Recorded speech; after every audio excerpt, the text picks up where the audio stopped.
Arra dippiloomaasiidhaan waboo mootummaa Itoophiyaa caalu addunyaa wajjin walii mallatteessuu eegaluu isaa jechuudha. Lammiilee Chaayinaa sadiin kan dhiheenya kana guyyaa 15 isaan harka turan qayyii masqaliif dabarsee kennee jira. Maal irratti walii galan isa jedhu kanas miidiyaan hedduun dubbataati jiru. Akkasuma ammallee gaazexeessaa BBCdhaa kan lammii Tigreedhaa jechuudha.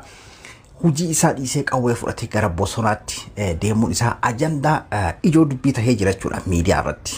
Akkasuma waa'ee majlisa uummata muslimaa jechuudha. Uummanni muslimaallee gara qabsootitti deebi'eeti jira. Har'a maaltu isaan mudate kan jedhu waliin ilaalla. Haga dhumaatitti na waliin turan isiniin jedha. Waboon yeroo mootummaan Itoophiyaa dippiloomaasiidhaan kufee waan qabatee gadhiisu wallaalee Ameerikaan nutti hinaaftee yookiin ammoo waccituu nurraa xiqqaataa mallaqa asirraa gara biyya alaatiitti deemutu nurraa hafaa. Akka uummanni nutti damma hin eelan beekanii wanti kun akka gartee uummanni biyya keessaa kun yeroo gartee addunyaan nu qabdi kanatti akka uummanni nurratti hin damma hin eka jedhuudhaa fi akkanatti batbati jechuudha. Dhiitata waan akkanaa kana keessa jiru jechuudha. Yeroo dippiloomaasiidhaan isaan kufan kana waboon ammoo dippiloomaasii isaallee qawwee qofaa miti dippiloomaasii illee tolfataa jira jechuudha.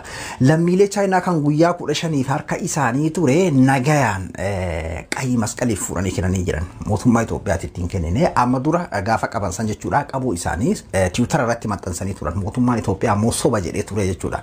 Haa ta'uuti yeroo masanuu footoo maxxansanii bosona waboon harka walirra kaatanii Chaayinaa wajjin footoo maxxansanii turan jechuudha. Har'a ammoo waraqaa mallattoo hunda sooshaal miidiyaa irratti gallakkisaniiti jiran. Miidiyaan hedduu waa'ee kanaa irraa dubbataa jira jechuudha. Kana kun amma waa lama agarsiisa. Tokkoffaa dippiloomaasiidhaanii sadarkaa addunyaatti qayyii masqalii jechuun dhaabbata fannoo diimaa kan gartee sadarkaa addunyaatti hojjetudha beekamaadha jechuudha.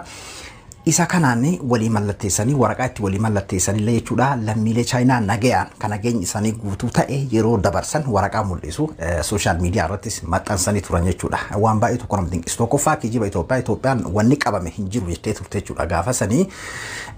Har'a isaan ammoo qabataman kunoo qayyii masqalatti kennanii jiran jechuudha. Guyyaa 15 eega bosona keessa waliin turan jechuudha. Inni kun maal agarsiisa? Tokkoffaa karaa dippiloomaasiitiin lammaffaa ammoo lammii nagaa akka ajjeesan jirre waboon amma dura irratti deebiidhaan nuti uummata nagaa irratti miti sabaa fi sablammootaa irratti miti Amaaraa adda baasanii ajjeesanii maaroo godhanii yeeti bar mootummaa Itoophiyaa waan kana akkanaa dubbataa tureemi yeroo sanillee nuti harka keessaan qabnu nuti xiyyeeffannaa keenya uummata nagaa irratti miti abba barbaade haa ta'u nuti haqa keenya falmannaa mootummaa gabroonfataa qofa irratti jedhee ture jechuudha. San qabatamaa mul'isee jechuudha. Waan baay'ee tokko nama dinqisiisuudha jechuudha.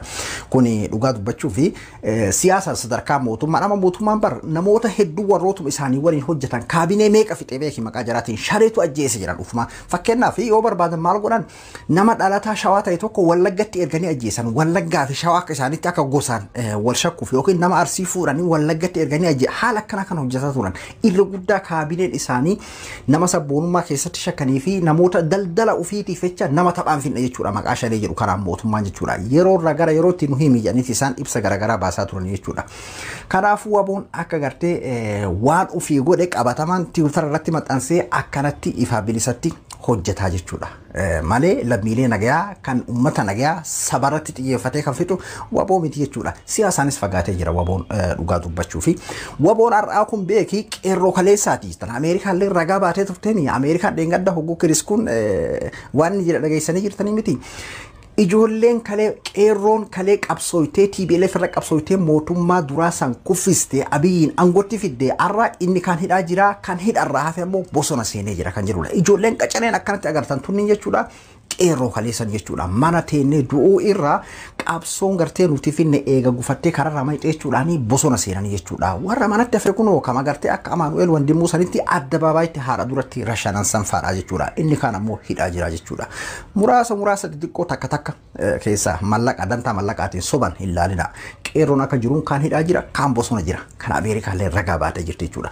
Baay'ee tokko nama gammachiisan dheengadda yeroo Ameerikaan ibsan kennitu duraan dhimma Oromoo kanarratti Ameerikaan quban qabdu jedheen tureeyyuu garuu baay'ee tokko nama gammachiisa addunyaallee ragaa nu bahuun jechuudha. Kan Tigraay qofa osoo hin taane kanarratti illee akka hojjetaa jiran mul'isaa jechuudha. Qeerroon kaleessaa har'a eega qawwee qabateellee kan namarratti hin cakkanne kan namaan ajjeefne lammii nagayaa fuudhee akkana qayyii masqala kennu garuu haa ta'u timaa irratti waliigala maa irratti walii mallatteessanii beektu albuuda uummata Oromoo osoo sin hayyamne amma booda akkan saamne mootummaan amma jiru hangan ummataati miti aangoo hin qabu kanaafuu albuuda akkan saamne hayyama ummata Oromoo malee kan jedhuudhaani walii galaniiti gallakkisanii jechuudha waan baay'ee tokko nama gammachiisuudha jechuudha. Kuni dippiloomaasii addunyaatti mul'isu nagaa ta'uuf mul'isu akkasuma ammallee wanni dho'isaadhaan shanitu hojjate isaan jedhan sun akka hin jirredha jechuudha kuni kan mul'isu. Inni biraammoo kan ijoo dubbii tahee jiru miidiyaa irratti jechuudha. Dastaa Gabrasaadiq kan jedhamu jechuudha gaazexeessaa BBC osoo mindaan bareedaan kafalamuuf Ingiliizi irraa kafalamaa fi beeki. Hojjataa BBC dha gaazexeessaa BBC dha jechuudha kan damoosa bareedaan kafalamuuf damoosa san dhiisee jireenya bareedaa dhiisee qawwee fudhatee bosona seenee TPLF itti makame jechuudha. Kanarraa meela hedduu amma as keessatti beeki akkuma kana beeki waboo keessa illee jechuudha hedduudha doktoroonni barsiisonni warroonni gartee mindaa bareeda argataa jiran warroonni qabeenya gahaa qaban warroonni gartee gabrummaa tana didanii mana taa'ee du'uu irra jedhaniitiin saba isaaniitiif falmatuudhaaf jechuudha qawwee fudhatanii bosonatti makaman hedduudha jechuudha. Akkasuma kan gara TPLF illee doktorootaa fi haga piroofeesarootaatitti hedduudha kan Tigraayitti dabalamaa jiran jechuudha. Addunyaan kan akka gaariitti irraa dubbataa jirti jechuudha.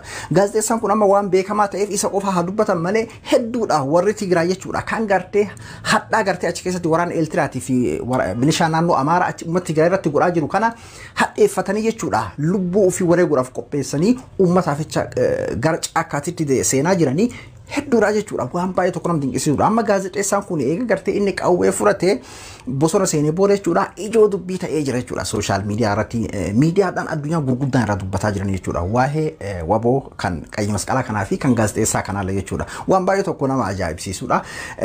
Ammoo yeroo kana keessatti amma fakkeenyaa fi Amaanu'eel Wandimuufaa jechuudha yeroo akkasitti ajjeesuun mootummaan kun jechuudha akka namni gartee abdii muratudha nama takka lama abdii murachiisuu danda'an kan aaree xiiqii seenee qawwee fudhatee bosona seenutu irra guddaa malee kan kanaan gartee rifatee qalbiin isaa cabxu muraasa jechuudha kan sodaatee manatti hafu. Kanaafu kuni waan baay'ee tokko nama dinqisiisu.